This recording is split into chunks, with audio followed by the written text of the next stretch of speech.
तो आज हम लोग बात करेंगे ट्रायंगल के बारे में। किसके बारे में? ट्रायंगल यानी कि त्रिभुज। सबसे पहले हम जानते हैं त्रिभुज कैसी आकृति होती है। तो तीन भुजाओं से घिरी बंद आकृति त्रिभुज कहलाती है। दो तरीके की आकृतियां होती हैं, एक खुली हुई आकृति और एक बंद हुई आकृति। जैसे कि मान लीजिए कि कोण हो गया, कोण ये हमारी खुली आकृति है, देखो खुली है ना उधर से, लेकिन अगर बंद हो जाए तो इसे कहते हैं अंदर से बाहर कोई ना जा पाए तो उसे कहते हैं बंद आकृति। तो तीन भुजाओं से घिरी हो और बंद हो ऐसी आकृति को क्या कहते हैं? त्रिभुज कहते हैं। त्रिभुज देखा जाए तो भुजाओं के आधार पर और कोणों के आधार पर दो तरीके से बांटे गए हैं। भुजाओं के आधार पर अलग तीन प्रकार हैं और कोण के आधार पर अलग तीन प्रकार हैं। तो यहां पर हम सिर्फ कोण के आधार पर बात करेंगे। किसके आधार पर? कोण के आधार पर। तो कोण के आधार पर जो है तीन प्रकार के त्रिभुज होते हैं। पहला है न्यून कोण त्रिभुज। जैसा कि आप लोग जानते हो, न्यून कोण वह कोण होता है जो 0 अंश से अधिक होता है और 90 अंश से कम होता है। तो इसमें के तीनों कोण जो होंगे वो 90 से कम वाले होंगे, तो वो न्यून कोण त्रिभुज हो जाएगा। दूसरा है समकोण त्रिभुज। इसमें एक कोण, एक ही कोण 90 अंश का होगा। अगर एक 90 का हो गया तो बाकी जो बचेंगे वो 60-30 हो सकता है, 45-45 हो सकता है, क्योंकि टोटल 180 अंश ही बन सकता है तीनों कोणों का योग ना। तो 180 ज्यादा तो हो नहीं सकता। तो एक 90 हो गया तो बाकी दोनों छोटे कोण हो जाएंगे ना। तो जिसमें एक कोण 90 अंश का हो उसे समकोण त्रिभुज कहेंगे। और तीसरा है अधिक कोण त्रिभुज, जिसमें एक कोण 90 अंश से अधिक होगा। 100 हो सकता है, 110 हो सकता है, 120 हो सकता है, 160 हो सकता है, 170 हो सकता है, लेकिन 180 से ज्यादा नहीं होगा, क्योंकि पूरा जो त्रिभुज के तीनों कोणों का योग 180 तक होता ही है ना। तो 180 से ज्यादा नहीं हो सकता। तो तीन प्रकार के त्रिभुज हो गए भाई, कोण के आधार पर हैं ये। पहला है न्यून कोण त्रिभुज, दूसरा है समकोण त्रिभुज और तीसरा है अधिक कोण त्रिभुज। अधिक कोण में देख लिया आपने कि एक कोण जो है वो 90 अंश से अधिक है, बाकी दोनों बहुत छोटे हो जाएंगे वो। अब देखो हम यहां पर जो बात करेंगे वो समकोण त्रिभुज की बात करेंगे। किसकी बात करेंगे? समकोण त्रिभुज, जिसमें एक कोण कितने अंश का होगा? 90 अंश का होगा। कितने अंश का? तो समकोण त्रिभुज में एक खासियत पाई जाती है। इसको गणितज्ञ पाइथागोरस ने जो है बताया था, और पाइथागोरस से पहले एक भारतीय गणितज्ञ थे जिनका नाम था बौधायन। क्या नाम था? क्या नाम है? बौधायन। तो बौधायन ने पहले ही जान लिया था ये खासियत, जिसे पाइथागोरस ने बाद में प्रूव किया था, उसको बौधायन पहले से ही जानते थे। लेकिन बात ये होती है ना कि जैसे प्रोटॉन की खोज किसने की? गोल्डस्टेन। नाम किसका चलता है? रदरफोर्ड का। इनका क्योंकि उन्होंने नाम रख दिया था उसका कि इसको हम प्रोटॉन कहेंगे। और उस पॉजिटिव चार्ज का खोज किसने किया था? रदरफोर्ड ने किया था, है ना। तो वही हाल यहां पे है। बौधायन ने इसको जाना था, लेकिन उसको पेटेंट किसने कराया? पाइथागोरस ने। इसीलिए इसका नाम लिखा जाता है, पूरा नाम बौधायन पाइथागोरस थ्योरम।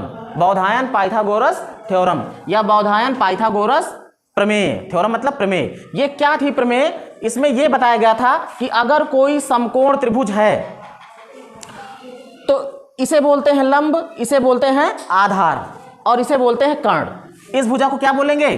लंब। अगर हम ये वाला कोण लेंगे तो इसके सामने भुजा क्या हो जाएगी? ये लंब हो जाएगी। इस कोण को लेंगे तो इसके सामने भुजा ये लंब हो जाएगी। हम अभी इस कोण को लेकर मान के चल रहे हैं। तो इस भुजा को बोलेंगे क्या? लंब। इसे बोलेंगे आधार। क्या बोलेंगे? और जो सबसे बड़ी भुजा है वो नहीं बदलती है, वो हमेशा क्या होगी? कर्ण होगी।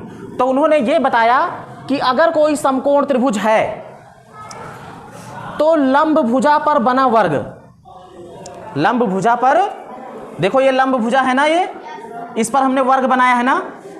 क्या बनाया है? वर्ग। और आधार भुजा पर बना वर्ग, यहां भी देखो वर्ग बना दिया है ना मैंने। अगर इसको मानो कि ये 1 सेंटीमीटर है, क्या है? वैसे मैंने 6 सेंटीमीटर को 1 सेंटीमीटर मान के, पैमाना मान के इसको बनाया है ताकि आपको दूर से दिखे। अगर ये 1 सेंटीमीटर है तो 1 2 3, ये कितना हो गया? 3 सेंटीमीटर हो गया, हो गया ना। और अगर ये 1 है तो 1 2 3 4, ये कितना हो गया भाई? ये 4 सेंटीमीटर हो रहा है। कितना हो रहा है? 4 सेंटीमीटर। और ये कितना? 1 2 3 4 5, ये कितना हो रहा है? ये हो रहा है 5 सेंटीमीटर। तो उन्होंने ये बताया कि लंब भुजा पर बना वर्ग।